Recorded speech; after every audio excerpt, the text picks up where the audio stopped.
Bon, on va parler de l'esprit autoritaire dans le leadership. C'est triste de constater que la compréhension générale à propos de l'autorité dans l'Église se limite souvent à interdire ou à commander des choses.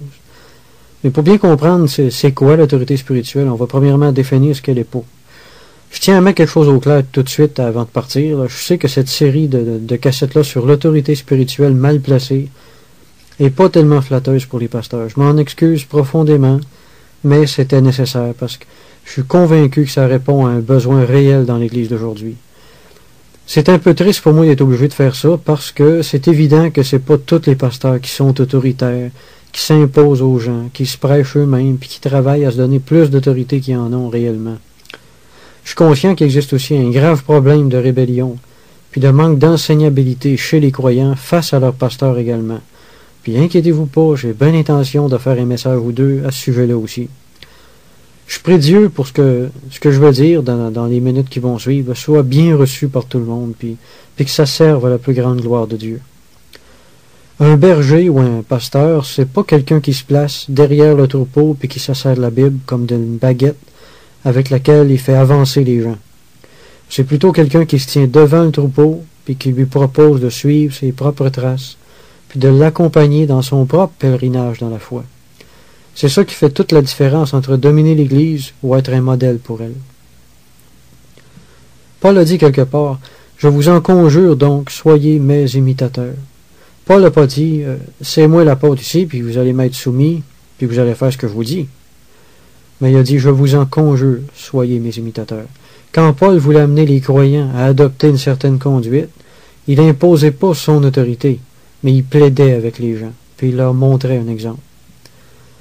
En Matthieu 11, 29, Jésus a dit, prenez mon joug sur vous et recevez mes instructions, car je suis doux et humble de cœur, et vous trouverez le repos pour vos âmes. La douceur puis l'humilité de Jésus décrivent bien avec quelle attitude il exerçait son autorité sur ses disciples. Ni dureté, ni rudesse, ni inflexibilité. La dureté n'est pas dans l'autorité. Quand Jésus a dit « Prenez mon joug », on voit que Jésus a offert son ministère, qu'il a proposé son leadership à ses disciples, puis qu'il ne s'est pas imposé à eux autres. La douceur puis l'humilité sont d'excellents moyens de reconnaître un authentique don ministère de pasteur. L'homme qui s'impose à l'Église vient jamais de Dieu. La douceur, c'est la marque d'un vrai leadership de pasteur. Mais contrairement à la douceur, il y en a qui ont un esprit autoritaire puis imposant.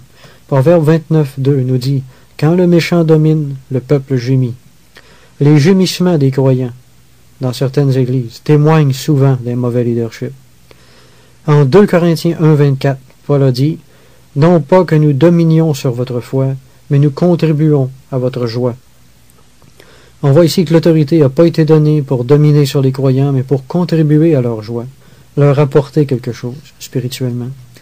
Un pasteur est un penseur de blessures, un médecin spirituel en quelque sorte.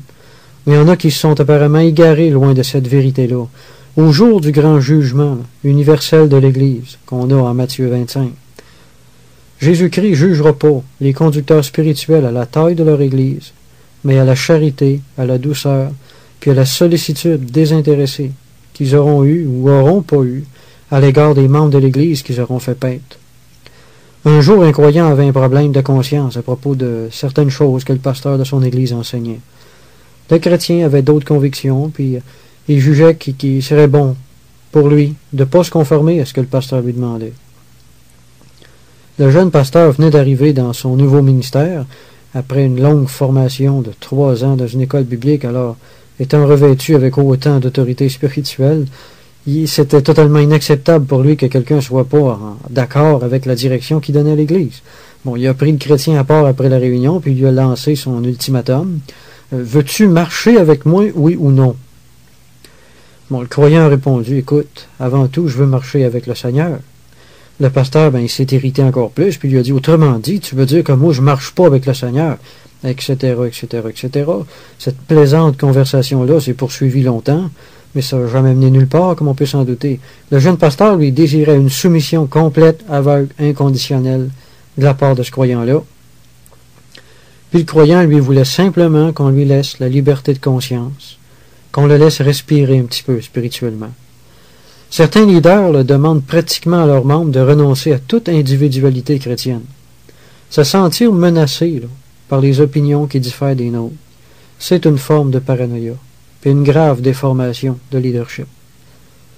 J'ai personnellement connu des pasteurs qui étaient des véritables papes dans l'Église, toujours en train de commander des choses ou d'en interdire d'autres, de contrôler tout le monde, puis d'essayer de faire marcher tout le monde à la baguette.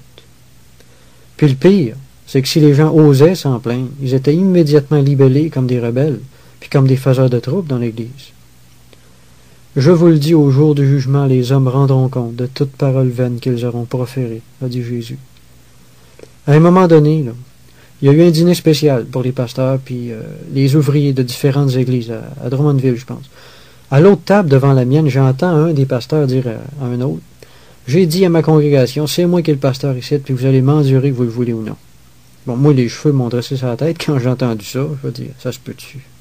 Certaines dénominations, laissent pas les pasteurs être votés par l'Église. Ils sont simplement mis en place par leur organisation, point final, puis il n'y a pas de discussion avec l'Église. Bibliquement parlant, c'est pour une raison ou une autre. Une assemblée veut pas ou ne veut plus d'un pasteur. Cet homme-là n'a aucun droit de s'imposer puis de rester là. Je m'excuse. C'est pas biblique, ça. On va lire quelques citations tirées du livre de W.J. Schnell, 30 ans esclave de la tour de garde. On va voir un petit peu plus clairement ce que c'est qu'exercer une mauvaise autorité. À la page 16, il dit « Au lieu de la direction de l'esprit, nous entendions la voix autoritaire des dirigeants de la Watchtower. Toute liberté personnelle avait été remplacée par une loyauté aveugle au règlement de la société. » À la page 37, il dit « Si quelqu'un voulait gravir les échelons, il devait garder ses idées pour lui-même. » À la page 38, il dit encore « J'appris que si les gouvernements du monde permettent à leurs citoyens d'être objecteurs de conscience, la société Watchtower n'accordait certainement pas ce privilège à ses membres. Même aujourd'hui, si quelqu'un ose contester une chose enseignée par la société, il devient automatiquement un méchant serviteur. Ni miséricorde, ni tolérance, ni respect de la conviction de quelqu'un ne sont permis. » Bon, puis tout ça, les amis, il y a malheureusement pas rien que chez les témoins de Jéhovah que ça se passe. Beaucoup de chrétiens sont juste pas capables de faire la différence entre la soumission puis l'asservissement, puis ça c'est triste. En 2 Corinthiens 11, 20, 21, l'apôtre Paul dit « Si quelqu'un vous asservit, si quelqu'un vous dévore, si quelqu'un s'empare de vous, si quelqu'un est arrogant, si quelqu'un vous frappe au visage, figurativement, bien sûr, vous le supportez. J'ai honte de le dire, nous avons montré de la faiblesse. » Bon, se laisser barouetter à ce point-là, Paul n'appelait pas ça de la soumission ou de l'humilité, il appelait ça de la faiblesse. Selon le dictionnaire, asservir, ça veut dire faire sentir abusivement son autorité. La soumission peut être libre, spontanée et volontaire, elle peut aussi être contrainte et forcée. Asservir exprime une idée de contrainte. Alors c'est beau la soumission, mais Dieu ne demande pas de sacrifier notre dignité non plus. David Johnson est un psychologue chrétien qui travaille à plein temps à essayer de soigner des chrétiens qui ont souffert d'abus d'autorité sous une forme ou sous une autre dans leur Église. Dans son livre « La subtile puissance de l'autorité spirituelle », il a écrit « Il est possible de devenir tellement déterminé à défendre notre poste d'autorité que nous serons prêts à blesser et à maltraiter quiconque n'est pas d'accord avec nous. Il y a tel système spirituel dans lequel ce que les gens pensent, ressentent ou nécessitent n'a aucune importance. Les besoins des gens ne sont pas remplis. À l'intérieur de ces systèmes, les gens sont là pour rencontrer les besoins de leurs leaders. Besoins de prestige, d'autorité, d'importance et de valeur. Ceci est une inversion dans le corps de Christ. C'est de l'abus spirituel. Bon. En Matthieu 11, 12, Jésus a dit « Depuis le temps de Jean-Baptiste jusqu'à présent, le royaume des cieux est forcé, ce sont les violents qui s'en emparent. » S'en emparer dans le sens d'en prendre le contrôle ou d'en garder le contrôle.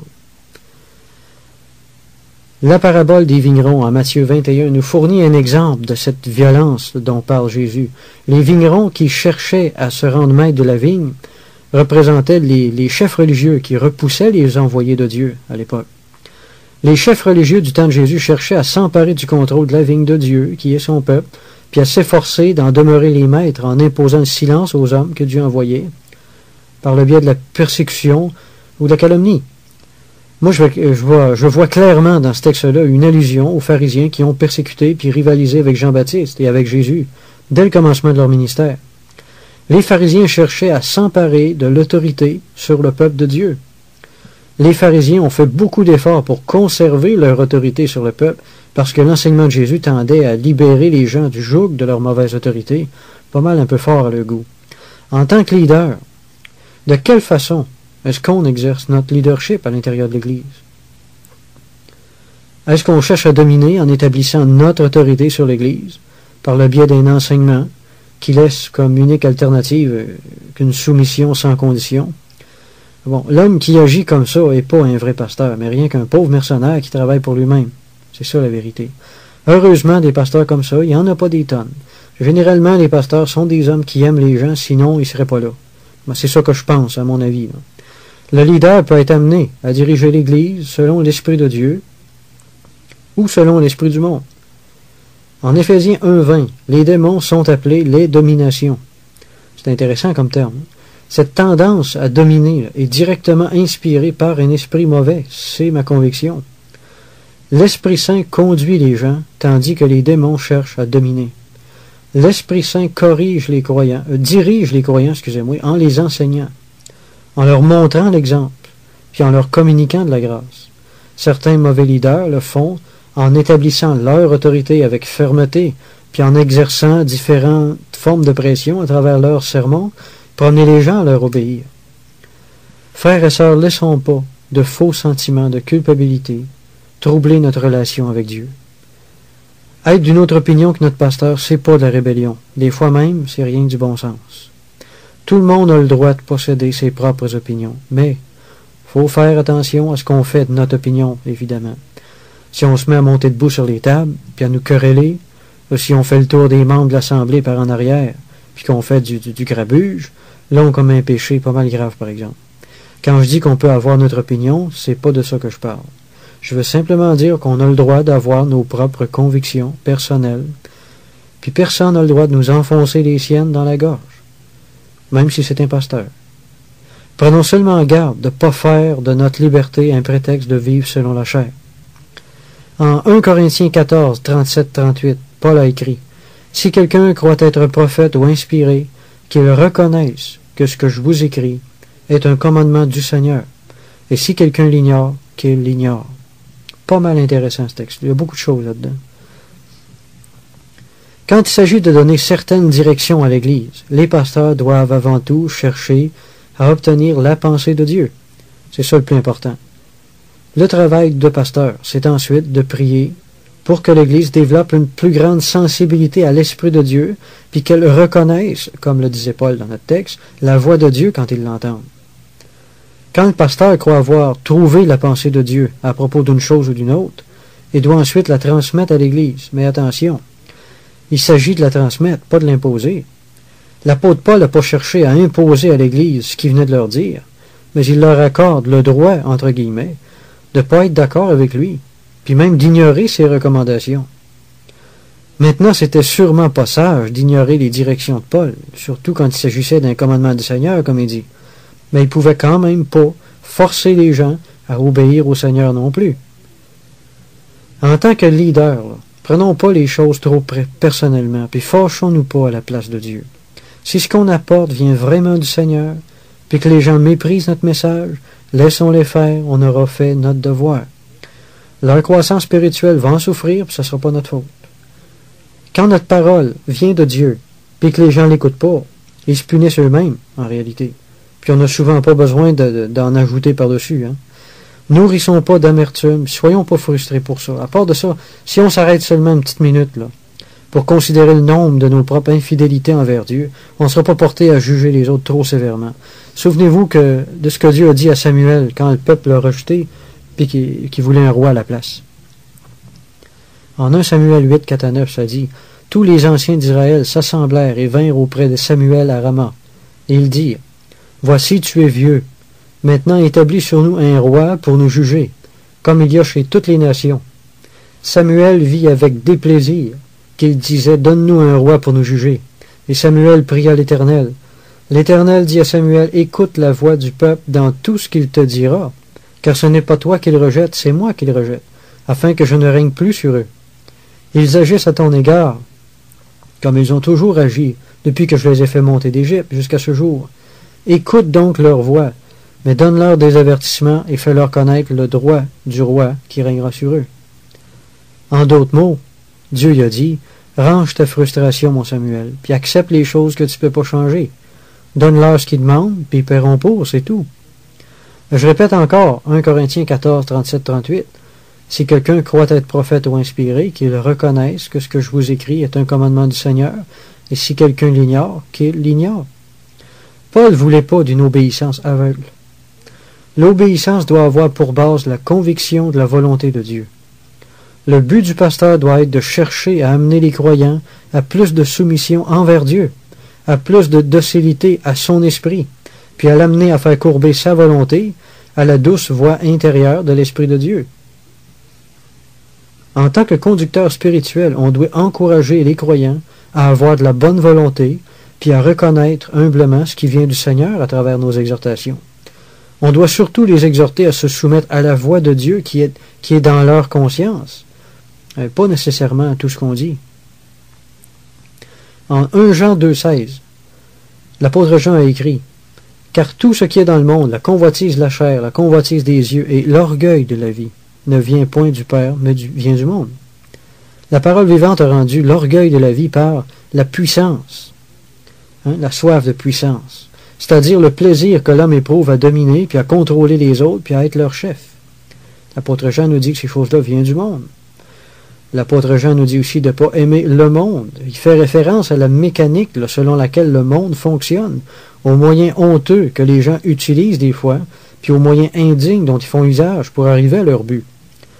Trompez-vous pas, s'imposer, c'est pas de l'autorité spirituelle, c'est de l'orgueil. Cette sorte d'autorité-là vient du monde, puis de la chair. Ça vient pas de Dieu. En Tite 1,7, Paul dit que l'évêque ne doit pas être arrogant. La parole vivante a rendu, il ne doit être ni imbu de lui-même, ni autoritaire. En 1 Pierre 5,3, Pierre dit de son côté que les anciens doivent exercer leur ministère non comme dominants. La parole vivante a encore rendu ce texte par « n'exercez pas un pouvoir autoritaire ». Il y a une énorme différence entre quelqu'un d'autoritaire puis quelqu'un qui possède de l'autorité spirituelle. En fait, il y a autant de différence entre ces deux choses-là qu'il y en a entre la lumière et les ténèbres, si vous voulez mon avis. C'est rien que l'orgueil qui rend un homme autoritaire. C'est pas Dieu, c'est pas le Saint-Esprit. Les hommes orgueilleux ont une nature dominante, puis ils aiment pas à être contestés, c'est un fait. À défaut de posséder une autorité authentiquement spirituelle, ils doivent avoir recours à des moyens charnels pour combler leurs lacunes. Ils s'attribuent alors eux-mêmes l'autorité de régner dans l'Église, puis le droit de faire toutes les règles. Par exemple, dans une certaine église, il y a plusieurs années, les chrétiens avaient coutume de sortir une fois par semaine l'été pour évangéliser.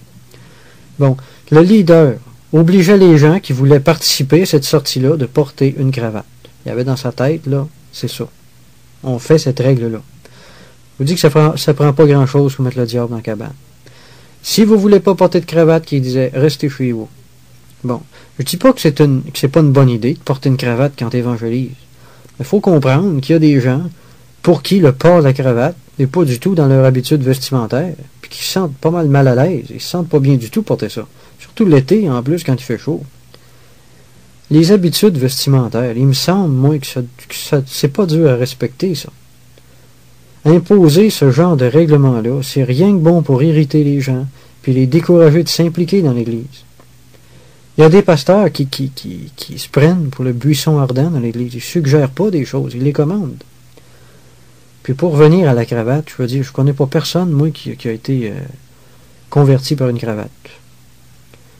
Je connais pas mal de monde qui ont été convertis par l'Évangile, par Jésus-Christ, mais par des cravates, je n'en ai jamais connu. Si vous en connaissez, écrivez-moi et dites-moi-les. J'aimerais ça les connaître. Bon, l'apôtre Jacques a écrit « Un seul est législateur ». Le dictionnaire dit qu'un législateur, c'est une personne qui fait les lois, qui donne des lois à un peuple. Alors, aucun pasteur au monde possède suffisamment d'autorité pour ajouter des règles, puis de les donner comme si c'était des lois de Dieu, comme des sortes d'obligations. Si une règle quelconque dans l'Église n'a pas de précédent biblique, cette règle-là devient un précepte humain et un commandement d'homme. Puis le croyant n'est pas obligé devant Dieu de se soumettre à ça. Les conducteurs qui ont une tendance autoritaire n'ont pas toujours une mauvaise intention, bien sûr, mais doivent comprendre qu'en imposant leur leadership, puis en cherchant sans cesse à établir leur autorité dans l'Église, ils se rendent odieux puis indignes de leur maître qui était doux et humble de cœur. Une attitude autoritaire révèle qu'on manque encore d'autorité spirituelle réelle, puis qu'on ne mérite pas encore complètement la confiance des gens. Si on désire vraiment que notre caractère ressemble à celui de Jésus-Christ, on va devoir apprendre à conduire les gens avec douceur. On ne va pas inventer puis imposer des règles inutiles dans l'Église, puis on va pas leur laisser de... Puis on va, au contraire, leur laisser de bon cœur la liberté de choisir, de nous obéir ou non. Puis on ne forcera pas leur conscience. Puis on ne va pas chercher à les culpabiliser non plus. Quand on considère l'histoire du déclin spirituel de beaucoup de mouvements évangéliques à travers l'histoire, on remarque toujours d'abord qu'il s'est créé lentement une distinction entre les ministères puis les membres ordinaires de l'Église, entre guillemets. Plus un mouvement rétrograde, plus cette séparation-là devient prononcée et évidente entre le clergé et les autres chrétiens. Le clergé est toujours un petit peu plus haut que le reste. Il ne s'agit pas d'une coïncidence ça, historique, mais d'un simple rapport mathématique. Plus les hommes prennent le contrôle dans l'Église, moins l'Esprit de Jésus en a. C'est aussi simple que ça. C'est ce qui arrive dans chaque mouvement ou dans chaque Église locale où l'ordre spirituel biblique puis l'autorité du Saint-Esprit n'est pas respectée. Quand les hommes veulent prendre le contrôle dans l'Église, l'Esprit de Dieu offrira jamais une grande résistance. Il y a peut-être un petit chrétien qui va parler dans le fond de l'Église, là, qui a compris quelque chose du Seigneur, mais souvent ça va être repoussé comme une petite poussière. Bon, je répète que l'Esprit de Dieu offrira jamais une grande résistance. Comme une colombe timide, au contraire, l'Esprit va s'envoler en silence, puis va laisser la place aux hommes qui sont avides de diriger la barque. C'est pour ça que la question de l'humilité, de la douceur, puis de l'enseignabilité à l'intérieur du leadership est si importante, si on veut garder l'Esprit du Seigneur au milieu de nous autres. Une attitude comme celle de Diotrephe, par exemple, va littéralement chasser l'Esprit de Dieu de l'Église. On va en parler de Diotrephe un petit peu plus loin. C'était un type autoritaire, c'est un des exemples que la Bible nous donne et qui va nous instruire beaucoup. David Johnson a parlé de l'abus d'autorité, puis il explique qu'il existe des règles invisibles dans certaines églises, des règles muettes. Il a écrit personne, par exemple, durant une assemblée de l'Église, n'oserait dire tout haut comme vous le savez, nous ne devons jamais être en désaccord avec le pasteur ou avec ses sermons, parce que si vous l'êtes, il ne vous fera jamais plus confiance et il ne vous sera jamais plus permis d'exercer un quelconque ministère dans l'Église. Dans ce cas, la règle invisible, c'est ne sois jamais en désaccord avec les autorités de l'Église, principalement le pasteur, ou ta loyauté sera sérieusement mise en doute. Les règles comme celle-ci demeurent toujours secrètes parce que si elles étaient examinées à la lumière, elles révéleraient immédiatement combien illogiques, pernicieuses et antichrétiennes elles sont. Fin de citation. Pouvez-vous vraiment, pensez-vous vraiment que Dieu demande de nous autres d'être soumis dans des conditions pareilles? La parole vivante a rendu Romains 8,15 de la façon suivante. Vous n'avez pas reçu un esprit servile. L'esprit qui vous a été donné ne vous transforme pas en esclave. Beaucoup de croyants ont littéralement été abrutis par le concept de la soumission, d'une soumission exagérée qui leur a été enseignée. Beaucoup de gens préfèrent généralement se faire marcher sur le ventre à tous les jours, plutôt que de prendre les dispositions qui s'imposent pour faire renvoyer un pasteur dominateur, ou de s'en aller simplement eux-mêmes. Maintenant, est-ce que le croyant, je pose une question ici, est-ce que le croyant doit demeurer dans une église où le pasteur exerce une autorité abusive? Est-ce qu'un oiseau a le droit de s'échapper du filet qui tombe sur lui? Poser la question, c'est y répondre. La fausse crainte qu'inspirent souvent les hommes autoritaires empêche souvent les croyants d'élever leur voix puis de protester contre l'abus d'autorité. C'est pour ça que la situation subsiste toujours. Il y a des églises qui n'aiment pas du tout le pasteur qu'ils ont. Ils l'aiment pas, puis ils en veulent pas. Mais pourquoi est-ce qu'ils le gardent? C'est parce qu'ils en ont peur. La fausse autorité spirituelle puise sa force dans la faiblesse des gens à réagir contre l'oppression. Celui qui fait du mal aux gens avec son autorité est définitivement pas digne d'en avoir. L'Église devrait lutter contre les tentatives d'asservissement clair. Abraham Lincoln a dit « Ceux qui interdisent la liberté aux autres ne la méritent pas non plus pour eux-mêmes. » En Galates 5.1, ça dit « C'est pour la liberté que Christ nous a affranchis. Demeurez donc fermes et ne vous laissez pas mettre de nouveau sous le joug de la servitude. » Il me semble qu'il y a suffisamment de servitude dans le monde sans souffrir encore de ça dans l'Église. L'Église doit avertir les mauvais leaders avec douceur. Puis si tous les moyens, comme le raisonnement, l'exhortation puis la prière, ont déjà été utilisés sans succès, je crois sincèrement que l'Église devrait prendre des mesures disciplinaires dont Jésus a parlé en Matthieu 18, 15-18, puis de prendre toutes les dispositions qui s'imposent pour remplacer ce leader-là. C'est à l'Église à faire ça. C'est pas au bureau-chef. Bibliquement, l'Église a le droit de choisir elle-même ses pasteurs, puis elle a le droit de les déposer également s'ils ne se montrent pas dignes de sa confiance. Si les églises locales refusent de se prévaloir de ce droit-là, c'est eux autres qui vont être les pires. Edmund Burke a dit « La seule chose qui soit nécessaire pour que le mal triomphe, c'est l'inaction des hommes droits. » L'abus d'autorité, c'est un sujet tabou dans les églises, je le sais, ça. Puis je ne vais pas me faire des amis à parler de ça, c'est moi qui vous le dis. Il suffit souvent de faire une simple allusion à ce problème-là pour être immédiatement mis sur une espèce de liste noire. Une partie importante, pourtant, du ministère du Christ était destinée à confronter le mauvais leadership de son époque. Confronter une mauvaise autorité, c'est pas seulement un droit, mais c'est un devoir pour le chrétien. Le croyant doit confronter l'abus d'autorité de la même façon que Jésus l'a fait. Maintenant, attention, je dis pas ça pour donner le feu vert à tous les petits rebelles, puis à tous les petits chialeux, puis à ceux qui sont jaloux de leur pasteur, là. On va vous dire une affaire. Les gens qui aiment chialer pour rien, qui font du trouble, et qui ont une mauvaise attitude, la Bible recommande aux anciens de l'Église de le mettre dehors. Fait que c'est une épée à double tranchant, cette affaire-là. Dites ce que vous avez à dire, mais dites-le dans une attitude de douceur et de respect. Sinon, l'épée dont je parle peut se retourner contre vous autres, mes chers amis. Dans sa seconde épître, Jean a dit « J'ai écrit quelques mots à l'Église, mais Diotrephe, qui aime à être le premier parmi eux, ne nous reçoit point. » Qui aime à être le premier, ça veut dire vouloir être reconnu comme le chef de l'Église, puis vouloir qu'on nous soit reconnu là, le droit de mener tout à notre guise, un peu comme un roi dans son royaume. L'apôtre Jean avait écrit à l'Église aux soins du pasteur Diotrephe pour qu'il prévienne les croyants de son intention de leur rendre une petite visite prochainement. Il leur avait probablement aussi demandé l'hospitalité, il semble, à travers le texte. Mais on dirait que la première lettre de Jean s'est retrouvée dans la poubelle, puis que l'apôtre a reçu de Diotrephe une réponse clairement négative. En tant que pasteur, Diotrephe aurait dû, au contraire, se réjouir de l'édification que l'Église aurait reçue du ministère de l'apôtre Jean. Mais celui qui aime à être le premier éprouve généralement une grande difficulté à accepter que le troupeau soit nourri par quelqu'un d'autre, ou enseigné par quelqu'un d'autre, à moins qu'il s'agisse de quelqu'un qui est pareil comme lui, puis qui n'est pas une menace pour son leadership, pour son mauvais leadership. Le type qui aime la première place aime généralement sentir que les croyants sont dépendants de lui, puis il s'arrange généralement pour qu'il le reste très longtemps, le plus longtemps possible. Diotrephe appréhendait le fait que quelqu'un ait une plus grande influence que lui dans l'Église.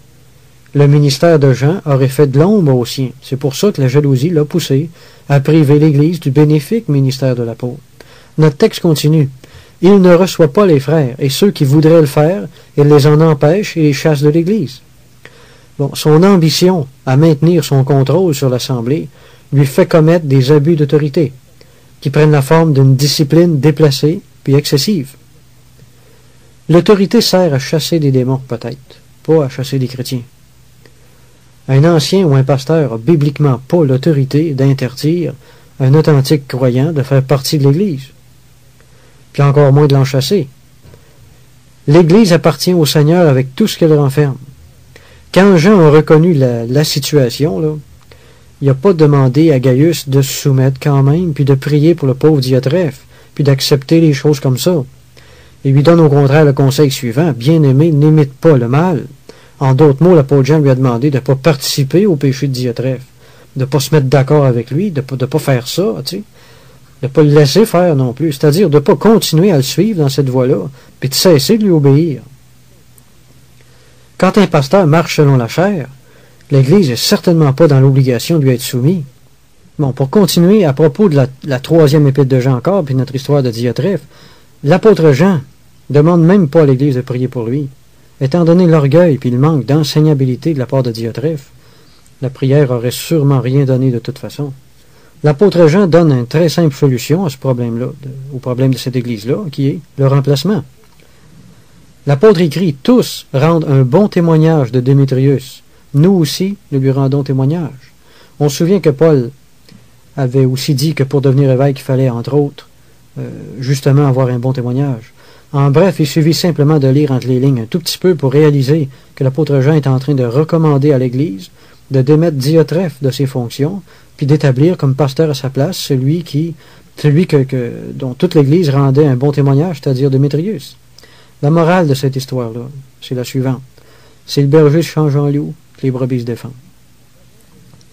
Le problème de l'amour de la première place n'était pas nouveau dans les églises parce que l'apôtre Jacques a parlé à peu près de la même chose dans son épître environ 30 ans avant que Jean en parle, en disant « D'où viennent les luttes et d'où viennent les querelles parmi vous? N'est-ce pas de vos passions qui combattent dans vos membres? Vous convoitez la première place, en d'autres mots, et vous ne possédez pas, vous êtes meurtriers et envieux. Et vous ne pouvez pas obtenir, vous avez des querelles et des luttes. » Entre vous autres, justement, la course vers l'autorité. Si on tient compte du contexte de ce passage-là, soit à partir du chapitre 3, verset 1 jusqu'au chapitre 4, verset 12, les luttes en question font référence à la rivalité qui existait entre les différents croyants de l'Église. Il s'agissait d'une lutte du genre de celle des disciples qui contestaient entre eux autres pour savoir qui était le plus grand et qui devait être reconnu comme pasteur en chef dans l'Église. Ces gens-là convoitaient le prestige d'être regardés comme étant l'homme en autorité dans l'Église. Dans leur esprit, il y avait un certain prestige à être pasteur. C'est de ça qu'ils étaient envieux, nous dit Jacques. C'est la raison d'être de beaucoup de mésententes puis de querelles entre croyants et pasteurs. Le pasteur prend de mauvaises décisions, l'Église n'est pas d'accord, mais étant donné qu'il est trop orgueilleux pour admettre ses torts et de faire demi-tour, il s'endurcit, il impose sa façon de voir, en laissant sous-entendre que ceux qui ne sont pas contents, ils n'ont rien qu'à s'en aller. Bon, les amis, là où il y a un amour secret comme ça pour la première place dans le cœur, du ou des leaders d'une assemblée, c'est évident qu'il y a du désordre et toutes sortes de mauvaises actions, nous dit Jacques. Parlons un petit peu de la démocratie. En Acte 14, 23, ça dit que Paul et Barnabas firent nommer des anciens dans chaque église. Pas eux autres qui les ont choisis. C'est pas eux autres qui les ont nommés non plus.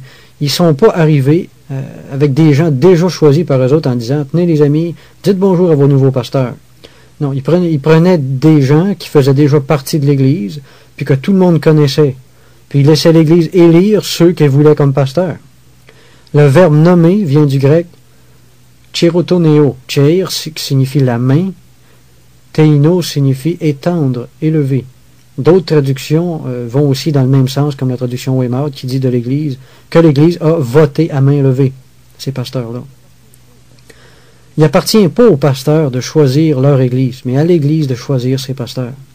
Les anciens furent ici nommés par l'Église. Idéalement, les anciens d'une assemblée doivent être choisis, éprouvés, acceptés, puis établis par l'Église locale même où ils sont. En cette occasion-là, Barnabas puis Paul voyaient probablement seulement à ce que les prétendants à la charge remplissent bien les préalables nécessaires à leur future tâche, puis qu'on retrouve dans 1 Timothée 3. L'établissement d'anciens était fait suivant une démarche démocratique. C'est un principe qu'on voit à travers toute la Bible. Les 70 anciens du temps de Moïse ont été choisis par l'Assemblée. Vous lirez Deutéronome 1, 13, 14. De même que les 7 diacres de l'Église de Jérusalem ont été choisis par l'Assemblée. Actes 6, 3 et 6, 5.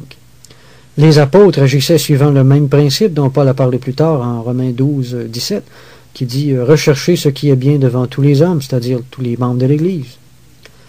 En 2 Corinthiens 8, 19, 21, on voit encore le principe démocratique à propos de la collecte. Le frère, qui de plus a été choisi par les Églises pour être notre compagnon de voyage dans cette œuvre de bienfaisance, nous agissons ainsi afin que personne ne nous blâme au sujet de cette abondante collecte, car nous recherchons ce qui est bien, non seulement devant le Seigneur, mais aussi devant les hommes, ou devant l'Église. Bon, mais c'est pas toujours ça qui se passe aujourd'hui. Je me souviens d'un pasteur, moi, son organisation l'avait envoyé remplir un poste dans notre Église. Il s'amène à un moment donné, puis il dit, c'est moi qui est votre pasteur, puis vous devez accepter que c'est Dieu qui m'a placé ici. Ça commence bien, hein? Il commence par se prêcher lui-même.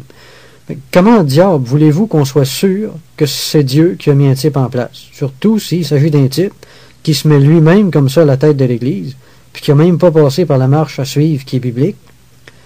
Bon, devant une situation comme ça, l'Église devrait dire, écoute-nous bien, mon petit bonhomme, tu vas nous montrer d'abord de quoi tu es fait, puis on va ensuite t'accorder l'autorité que tu mérites, si tu mérites d'en avoir. Comment voulez-vous faire confiance à quelqu'un qui se recommande lui-même comme ça? Il y en a qui revendiquent de l'autorité, qui s'établissent en poste dans l'Église, puis les pauvres chrétiens n'ont seulement pas le droit de les mettre en doute, puis doivent accepter bêtement là, que c'est Dieu qui les a mis en place. Voyons donc. Je m'excuse, mais ce serait bien trop facile, ça. Cette façon d'agir-là est totalement contraire aux principes bibliques. La vérité, c'est que Dieu accorde des dons ministères à certains croyants, puis sa responsabilité s'arrête là. Il appartient ensuite aux membres de l'Église locale de reconnaître puis d'établir les frères qui ont clairement l'onction de l'Esprit de Dieu dans leur vie pour remplir ce ministère-là. Une organisation ne peut pas envoyer un type inconnu, en plus, s'établir lui-même, comme l'Église romaine fait avec ses prêtres. C'est pas biblique, ça. David Johnson a écrit « La première caractéristique d'un système religieux abusif est de se recommander soi-même. Cela signifie simplement que les leaders passent beaucoup de temps à mettre l'emphase sur leur propre autorité et à la rappeler aux autres. Ils doivent agir ainsi parce que leur autorité n'est pas réelle. Tout n'est que prétention. Récemment, un jeune couple nous a raconté comment le pasteur d'une certaine église avait insisté pour que les membres considèrent ce qu'il disait comme si c'était le Christ lui-même qui l'avait dit. Maintenant, si l'autorité de ce pasteur avait été réelle, il n'aurait pas été nécessaire de demander tout le temps aux autres de le remarquer. Il n'aurait pas non plus été nécessaire pour lui de se placer lui-même dans cette position idolâtrique. » Fin de citation. Un jeune pasteur a dit un jour à peu près ceci, à l'intérieur d'une de ses prédications. « Je suis l'autorité dans cette Église. Celui qui m'obéit, obéit à Dieu. Celui qui me désobéit, désobéit à Dieu. » Maintenant, est-ce qu'on réalise bien toute la portée que peuvent avoir des paroles comme ça dans le domaine pratique? Moi, quand j'ai entendu ça, si j'avais un dentier, je serais tombé par terre. L'arrogance de ces paroles-là s'apparente aux revendications papales.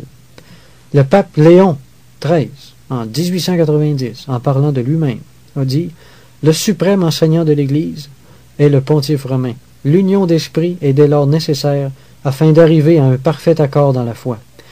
Est requise une totale obéissance et une complète soumission de la volonté à l'Église et au pontife romain comme à Dieu. » Ça se ressemble beaucoup. Le pape actuel, Jean-Paul II, a dit « Quiconque écoute les évêques écoute le Christ. Quiconque les méprise, méprise le Christ. » On a ça dans le document conciliataire Concile Vatican II, page 41-42. En acte 20-30, l'apôtre Paul a dit à l'Église d'Éphèse « Il s'élèvera du milieu de vous des hommes qui enseigneront des choses pernicieuses pour entraîner les disciples après eux. » Remarquez bien les mots « Il s'élèvera ». Premièrement, on voit que la marque d'une fausse autorité, c'est de s'élever elle-même en poste, au lieu d'attendre de faire ses preuves devant l'Assemblée, puis d'attendre que Dieu l'élève dans le ministère au temps convenable, comme le dit Pierre en 1 Pierre chapitre 5. Les suivre égale suivre Dieu, puis leur désobéir égale désobéir à Dieu selon eux autres. Dans des conditions comme ça, personne ne peut donc questionner leur décision sans se placer automatiquement sous la désapprobation divine, entre guillemets. Autrement dit, peu importe ce que tu peux leur reprocher, ils ont toujours raison, puis tu as toujours tort.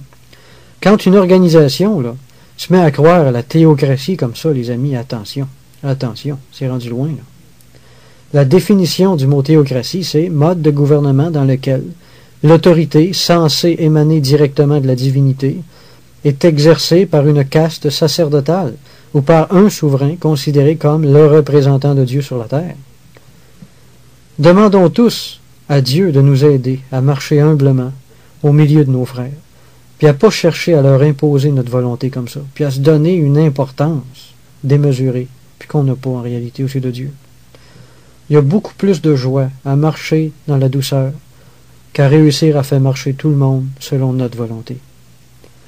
Quand on a un cœur chrétien, j'entends. Il y a des leaders qui ont définitivement une interprétation très malade de l'autorité. Je répète encore que ce n'est pas tous les pasteurs qui sont comme ça. Rendons grâce à Dieu. Il s'agit seulement de quelques mauvaises pommes à travers le lot, là. Mais je peux vous dire que ces quelques mauvaises pommes-là ont déjà fait souffrir beaucoup de gens. Le problème de la mauvaise autorité dans l'Église, au début de ma vie chrétienne, je me suis posé des questions. C'était un problème qui me chicotait pas mal, puis je me demandais souvent comment ça se fait qu'on laisse des gens comme ça devenir pasteurs. Aujourd'hui, j'ai compris quelque chose.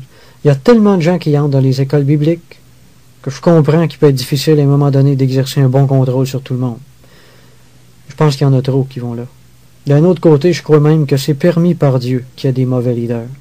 L'apôtre Paul a dit en 2 Timothée 2, 20, 21, « Dans une grande maison, il n'y a pas seulement des vases d'or et d'argent, mais il y en a aussi de bois et de pierre. Les uns sont des vases d'honneur et les autres d'un usage vil.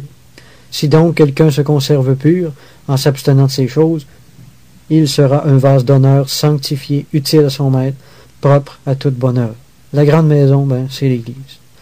Il y a des conducteurs spirituels qui sont des exemples à imiter, puis d'autres qui sont des désexemples à pas imiter. Puis je pense que c'est une bonne chose qu'on ait les deux devant les yeux, afin qu'on puisse bien faire la différence, puis apprécier ceux qui sont véritablement des modèles de Jésus-Christ. Dieu se sert des deux sortes de vases pour sa plus grande gloire. N'empêche que personnellement, j'aimerais bien mieux être un vase d'honneur qu'un vase d'usage vil entre les mains de Dieu. En Matthieu 20, 25 et 26, Jésus a dit à ses disciples, « Vous savez que les chefs des nations les tyrannisent et que les grands les asservissent. Il n'en sera pas de même au milieu de vous, mais quiconque veut être grand parmi vous, qu'il soit votre serviteur. » Maintenant, de quelle façon un pasteur est-il le serviteur de l'Église? En lui apportant des études bibliques le dimanche? Oui, mais ça, c'est juste la partie agréable. C'est agréable de s'écouter prêcher, pas vrai? Il n'y a pas beaucoup de sacrifices là-dedans.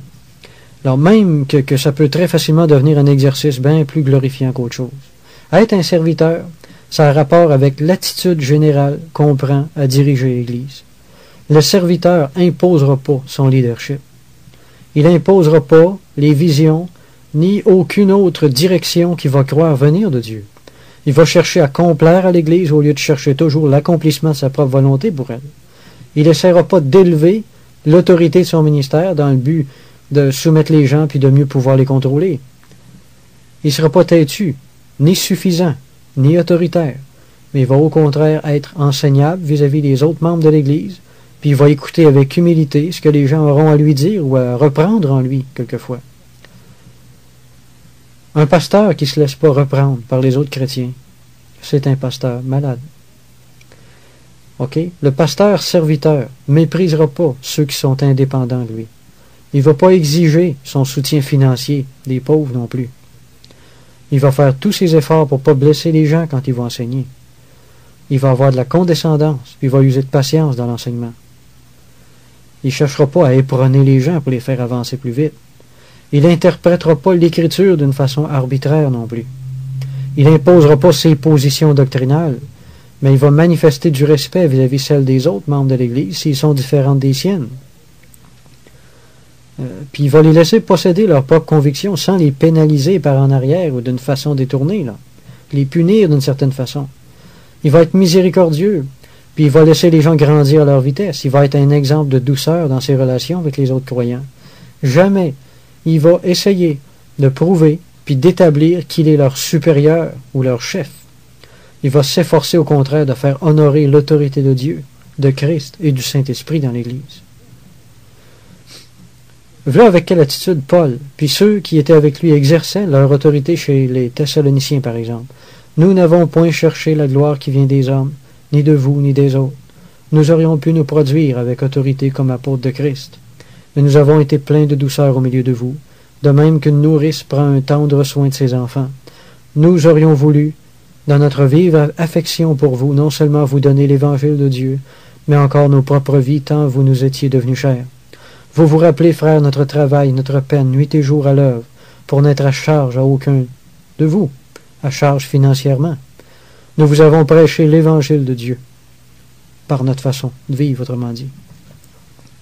Vous êtes témoins, et Dieu l'est aussi, que nous avons eu envers vous qui croyez une conduite sainte, juste et irréprochable. Vous savez aussi que nous avons été pour chacun de vous, chacun père et pour ses enfants, vous exhortant, vous consolant, vous conjurant de marcher d'une manière digne de Dieu, qui vous appelle à son royaume et à sa gloire. Pour conclure, j'aimerais simplement lire le Proverbe 20-28. La bonté et la fidélité gardent le roi, et il soutient son trône par la bonté. Que Dieu pardonne nos fautes, puis qu'il nous vienne en aide à tous. Amen.